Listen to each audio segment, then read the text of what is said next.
Hello everyone, आज का आपका टॉपिक क्या है? देखिए, अध्याय 7 सामान्य बीमारियों की जानकारी।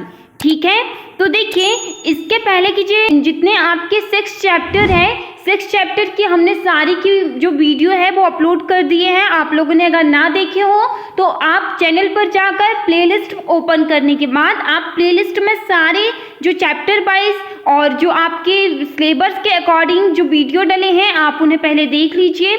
उसके पहले जो सिलेबस है आप लोगों का, तो सिलेबस की जो रिलेटेड है डीप में हमने उसकी वीडियो भी डाल दिए हैं। आप चाहे तो उसे भी देख सकते हैं, डिस्क्रिप्शन पे आपको और लिंक भी मिल जाएगी। सबसे पहले आप आपका सिलेबस देख लीजिए कि जो प्रथम खंड है, प्रथम खंड में कितने 7 चैप्टर हैं, 7 चैप्टर है। ठीक है, तो ये प्रथम खंड का आज आपका लास्ट चैप्टर बचा है। कितना लास्ट चैप्टर बचा है? तो इसके बाद जितने भी आपकी जो वीडियो है, अब दूसरा जो खंड है उससे आपके चैप्टर वाइज हम पूरा आपका जो MCQ है आपकी तैयारी करवाते जाएंगे। ठीक है, तो आज का जो है आपका 7 चैप्टर सामान्य बीमारियों की जानकारी। देखिए इससे भी 8 मार्क्स का आपका आना है, तो आपका जितना भी कॉन्सेप्ट है ये वीडियो में सारा क्लियर हो जाएगा। ठीक है, तो देखिए इसमें टॉपिक थोड़ी ज़्यादा है, तो इसमें मतलब जो भी आपकी जो चीज़ें आना है MCQ के रूप में जो आपसे क्वेश्चंस पूछे जाना है, तो आप देख सकते हैं कि दस्त, उल्टी, आँख एवं नाल का संक्रमण, खसरा, गालघोटू, टिटनेस, काली खांसी, टीबी, निमोनिया। तो देखिए ये सारे टॉपिक हैं, इससे आपके क्या MCQ पूछे जाना है। तो पहले हम ये देखते हैं कि ये जो टॉपिक है, सारे टॉपिक होते क्या है ये सारी चीज़ें, इससे पहले हम समझ लेते हैं। उसके बाद जो बिल्कुल मोस्ट इम्पॉर्टेंट MCQ होंगे, ठीक है, मोस्ट इम्पॉर्टेंट जो MCQ होंगे इन्हें हम लास्ट में डिस्कस करेंगे। तो आपका जितना भी कॉन्सेप्ट है सारे की सारे क्लियर हो जाएगा और ये चैप्टर की आपकी सिर्फ एक ही वीडियो से संपूर्ण रूप से तैयारी हो जाएगी। ठीक है, तो देखिए आप चैनल को सब्सक्राइब कर सकते हैं, लाइक कर सकते हैं, ताकि आगे के जो चैप्टर है आपको चैप्टर वाइज वीडियो मिलती रहे। ठीक, चलिए हम देखते हैं। सबसे पहले हम देखते हैं कि सबसे पहला पॉइंट क्या है, दस्त। तो दस्त एक्चुअल में क्या होता है, कि पहले हम देखते हैं कि दस्त के कुछ आम कारण होते हैं। आम कारण इसके क्या होते हैं आप देखिएगा कि देखिए आपके सामने है कि वायरल गैस्ट्रोएंटेराइटिस या पेट का फ्लू। ठीक है, उसके बाद दूषित भोजन या पानी से होने वाला बैक्टीरियल संक्रमण, मतलब जो दस्त होता है आप देखिएगा कि इन कारणों से ज़्यादा होता है, जैसे दूषित भोजन में कोई दूषित चीज़ खा लेने से, या पानी जो हम अलग अलग जगह का जो पानी पीते हैं पानी के इन्फेक्शन से, या कोई ख़राब पानी पीने से, ये सारी बैक्टीरिया संक्रमण। ठीक है, तो कुछ दवाओं के साइड इफेक्ट, जैसे कोई दवाई चल रही है, कोई दवा है उसका हमारी बॉडी पर अगर साइड इफेक्ट हो जाए तो उससे भी ये दस्त जैसी बीमारी होती है। ठीक है, खाद्य पदार्थ खासकर एसिडिक या ज़्यादा मीठा खाने से, डाउन सिंड्रोम जो होता है IBS। ठीक है, उसके बाद आप देख सकते हैं क्रोहन रोग, सीलिएक रोग, अल्सरेटिव कोलाइटिस। ठीक है, तो देखिए पहले आप ये समझ लें कि ये सारी चीज़ें होती क्या है। तो आप पहले ये टॉपिक है जो आपका सिलेबस में दिया गया है इसे आपको समझना बहुत ज़रूरी है। ठीक है, उसके बाद देखिए उल्टी एक लक्षण है जो शरीर को हानिकारक पदार्थों से छुटकारा दिलाने का तरीका है। यहाँ एक रिफ्लेक्स है जिसमें पेट की मांसपेशियाँ संकुचित होकर पेट की सामग्री को बाहर निकालती है। देखिए उल्टी होने के कारण क्या हो सकते हैं, इसका कारण देखिएगा आप यहाँ पर कि वायरल गैस्ट्रोएंटेराइटिस फ्लू। ठीक है, ये फ्लू भी है, खाद्य विषमता, उसके बाद देख सकते हैं कि मोशन सिकनेस। ठीक है, आंतों का रुकावट, ज़्यादा खाना, गर्भावस्था, तनाव, एसिडिटी या एसिड रिफ्लेक्स। ठीक है, तो ये सारी चीज़ें इसके कारण में हो सकती है। उसके बाद आँख का संक्रमण, इससे भी आपका MCQ बिल्कुल पूछा जाना है। इससे कहीं भी मैं आपको बता दी हूँ कि MCQ कैसे पूछे जाएंगे। तो देखिए आँखों के संक्रमण तब होते हैं जब हानिकारक सूक्ष्म जीव किसे कह सकते हैं हम, जो आपका बैक्टीरिया होता है, कवक होता है, वायरस होता है। उसके बाद आप देख सकते हैं कि नेत्र गोगल, ठीक है, या आसपास की ऊतकों के किसी भी हिस्से पर आक्रमण करते हैं, जिसमें आँख की साफ सतह और बाहरी आँख और आंतरिक पलकी की पतली झिल्ली शामिल होती है। तो आँख के संक्रमण में क्या इसके कारण क्या हो सकते हैं, जैसे आँखों में सूजन, ठीक है, आँख का लालपन या आँख में दर्द या धुंधली दृष्टि, ये सारी चीज़ें आपके आँखों के संक्रमण के अकॉर्डिंग आती है। तो देखिएगा कि इसके प्रकार क्या होते हैं, ये वेरी मोस्ट इंपॉर्टेंट है, इसलिए मैंने इसको यहाँ पर डाला है। जो आँख के संक्रमण के प्रकार होते हैं ये आपसे बिल्कुल एमसीक्यू के रूप में पूछने की संभावना है। तो देखिएगा आप सबसे पहले आप देखिएगा कन्वेक्टिवाइटिस, ठीक है, जो इसके प्रकार होते हैं फंगल केराटाइटिस। उसके बाद आप देख सकते हैं कि अखांत अमीबा केराटाइटिस और होता है ड्रिकोमा, ठीक। तो ड्रिकोमा क्या होता है, देखिए पहले आप ये समझिए, इसे थोड़ा सा जानना जरूरी है कि जो होता है आपका कंजक्टिवाइटिस, तो ये होता क्या है एक्चुअल में, ये एक आम अत्यधिक संक्रमण है जो अक्सर नर्सरी कक्षाओं मतलब जो 0 से लेकर 6 वर्ष की आयु के जो बालक होते हैं उनमें ज़्यादातर होने की संभावना रहती है। तो ये एक ऐसा वायरस है जो आंखों के द्वारा फैलता है, बालकों को आंखों के द्वारा संक्रमण के द्वारा फैलता है, ठीक है। उसके बाद आप देखिएगा ड्रिकोमा होता है मक्खियों द्वारा फैलता है, ये जो वायरस होता है ये मक्खियों के द्वारा ज़्यादा फैलता है, ठीक है।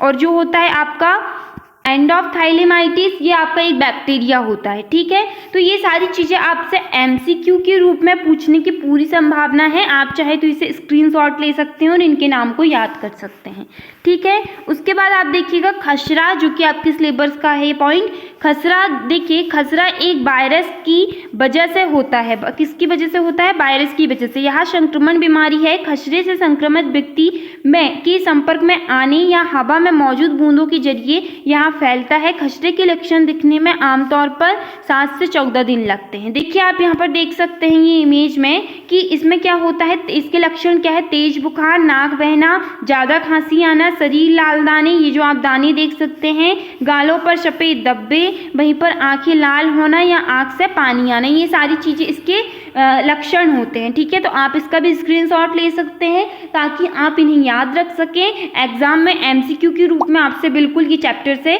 बिल्कुल आना है 8 मार्क्स का, ठीक है। तो देखिए उसके बाद है आपका कि गॉलगोटू। ये गॉलगोटू क्या होता है, देखिए गॉलगोटू एक जीवाणु जनित रोग है। इसे क्या इसके क्या क्या नाम हो सकते हैं, देखिएगा कि घुरका घोटुआ, असडिया और डकहा जैसे नामों से भी इसे जाना जाता है। यह बीमारी मुख्य रूप से गाय और भैंस की होती है। गलघोटू रोग से पशु का अकाल मृत्यु का शिकार होता है। आप यहाँ पर ये पशु की इमेज देख सकते हैं, ये होती है गलघोटू, ठीक है। उसके बाद आप देखिएगा टिटनेस है आपका सेकंड पॉइंट। तो देखिए टिटनेस क्लोस्ट्रीडियम टेटानी नाम के बैक्टीरिया के विष से होता है, इसे बिल्कुल याद रखिएगा। इसी से एमसीक्यू पूछना है आपका, बैक्टीरिया के विष से होता है। यह एक तीव्र संक्रमण बीमारी है। टेटनस तब होता है जब बैक्टीरिया के जीवाणु घाव या कट के में प्रवेश होता है। टेटनस एक व्यक्ति में मतलब ये कैसे फैलता है, देखिए आप जैसे किसी भी तरह की चोट लग जाना, ठीक। देखिए यहाँ इमेज में देखिए कि किसी भी तरह की चोट लग जाना, मान लो तो चोट लग जाना, तो चोट में किसी भी संक्रमित चीज़ों का आना, मतलब जैसे धूल मिट्टी लग जाना, गोबर खाद जैसी चीज़ें लग जाना, तो उससे जो संक्रमण फैलता है उसे टिटनेस कहा जाता है। देखिए टिटनेस इन्फेक्शन के कुछ कारण हो सकते हैं। घाव में मिट्टी, धूल, गोबर इन्फेक्शन होना, गंदी नाखून, खील, त्वचा अंदर घुसना, किसी भीतर चीज़ के दबने पर लगी चोट, जले घाव में, ये सारी चीज़ें इसमें आ सकती है, आप देख सकते हैं, ठीक है। उसके बाद देखिएगा कि आपका आता है काली खांसी, ठीक। काली खांसी क्या है, आप देखिएगा कि काली खांसी एक बहुत ही संक्रामक श्वसन संक्रमण है जो एक विशिष्ट हपिंग खांसी का कारण बनता है। यहाँ स्थिति बार बार हिंसक खांसी के तौर के कारण बन सकती है जो आ जा सकती है और हफ्तों या महीनों तक रह सकती है। तो देखिए इसमें जानलेवा बीमारी का कारण बन सकती है, खासकर शिशुओं में। देखिए इसके लक्षण क्या हो सकते हैं शिशुओं में कि नाक बहना, हल्का बुखार आना, थोड़ी खांसी आना, सांस लेने में दिक्कत, उल्टी, जी मचलाना, थकावट, ठीक है। ये सारी चीज़ें इसमें आ सकती है।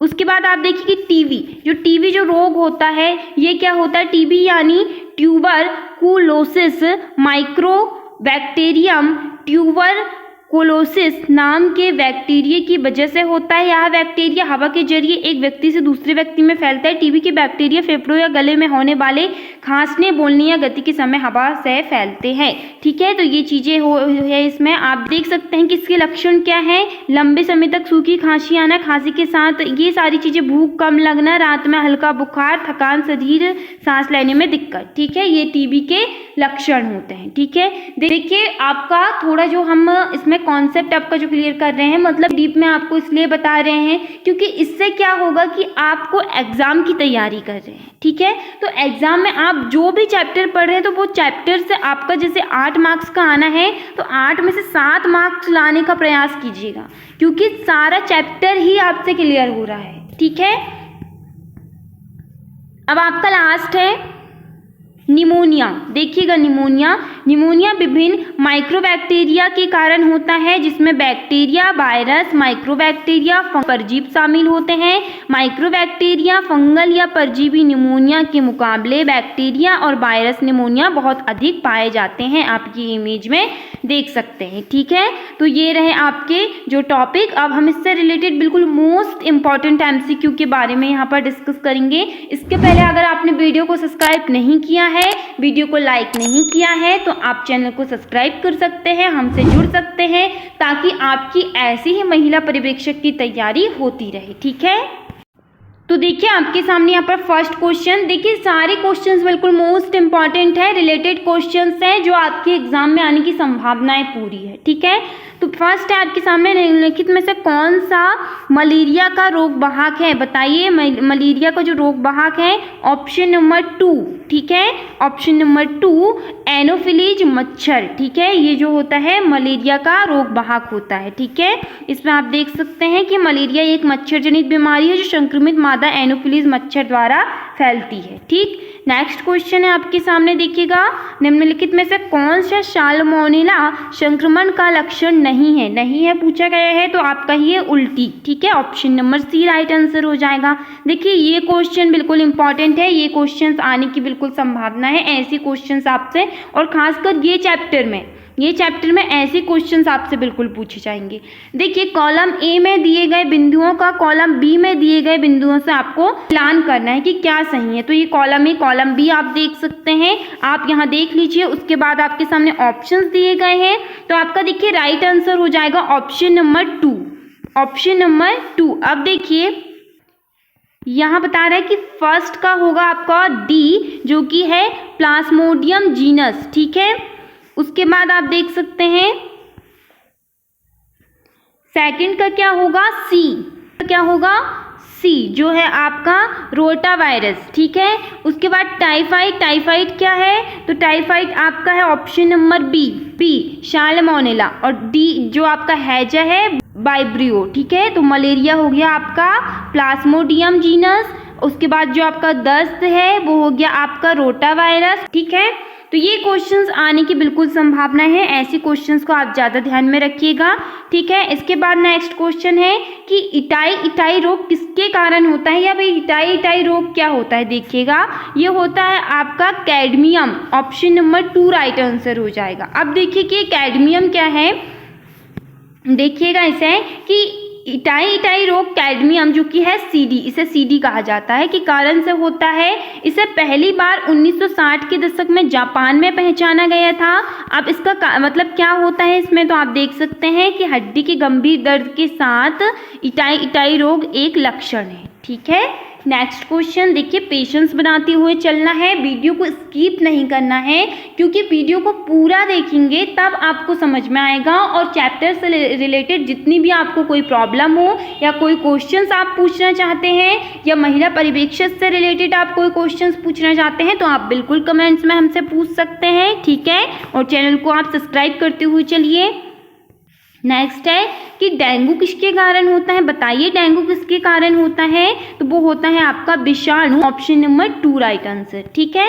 नेक्स्ट क्वेश्चन आप देख लीजिएगा कि मानवों में पेचिश को उत्पन्न करने वाला विषाणु का नाम बताइए कि पेचिश को उत्पन्न करने वाला विषाणु का नाम क्या है, तो वो है आपका ऑप्शन नंबर A शिगेला, ठीक है। देख सकते हैं आप कि पेचिश आंतों का एक संक्रमण है जो रक्तयुक्त दस्त का कारण बनता है, ठीक है। नेक्स्ट क्वेश्चन है कि क्षय रोग प्रतिक्षण के लिए BCG वैक्सीन द्वारा विकसित किया गया था, तो ये ऑप्शन नंबर आपका C राइट आंसर हो जाएगा, अर्वर्ड, कैलमेट और कैमिली ग्यूरिन, ठीक है। इसमें आप देख सकते हैं कि क्षय रोग लक्षणों में खून, धब्बे वाली खांसी, बुखार, भूख न लगना, पसीना, थकान, कमजोरी, वजन का गंभीर रूप से कम होना, सीने में दर्द, सांस लेने में तकलीफ हो सकती है। ठीक है, नेक्स्ट क्वेश्चन आप लोगों के सामने पूछा गया है कि निम्नलिखित में से कौन सा मच्छरों के कारण होने वाले फैलने वाले रोगों का समुच्चय है, बताइए। तो ऑप्शन नंबर 2 जो होता है आपका डेंगू, मलेरिया, चिकनगुनिया। ठीक है, तो आप देख सकते हैं कि जो आपका डेंगू होता है, जो है तो वो होता है आपका विषाणु को मादा मच्छरों द्वारा प्रेरित किया जाता है, जिसे एसिड एजिप्टी कहा जाता है। ठीक है, आप देख सकते हैं यहाँ पर थोड़ा सा इंपॉर्टेंट इसका पॉइंट कि डेंगू मच्छर जनित वायरल संक्रमण है जो फ्लू जैसे गंभीर रोग के कारण होता है। वहीं मलेरिया आपका जानलेवा रोग है जो परजीवी के कारण होता है, जो संक्रमित मादा एनाफिलीज मच्छर के काटने से लोगों को होता है। वहीं आप देख सकते हैं कि चिकनगुनिया जो होता है एक वायरल रोग है जो संक्रमित मच्छर द्वारा मनुष्यों में फैलता है, जिससे एडिज एजिप्टी और एडिज एल्बोफिक्टा शामिल है। ठीक है, नेक्स्ट देखिएगा।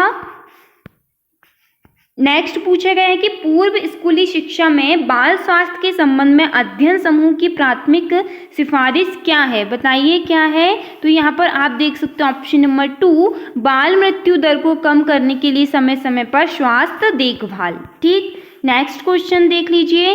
नेक्स्ट है निम्नलिखित में से कौन सा युग्म विषाणु जनित रोग का युग्म है, बताइए। ऑप्शन नंबर 2 सामान्य जुकाम, जिसे कहा जाता है AIDS। ठीक है, देखिए ये रहे आपकी इंपॉर्टेंट टॉपिक, इंपॉर्टेंट MCQ, जो कि एग्जाम में ये सारी चीज़ों से आपके क्वेश्चंस बनना बिल्कुल आप लोगों को देखने को एग्जाम में मिलेंगे। तो आप लोग ऐसी वीडियो के लिए चैनल से जुड़ सकते हैं, चैनल को सब्सक्राइब कर सकते हैं, लाइक कर सकते हैं, ताकि ऐसी ही वीडियो आपको संपूर्ण रूप से प्रोवाइड होती रहे। ठीक है, वीडियो पसंद आया हो तो लाइक सब्सक्राइब करना ना भूलिएगा। Thank you.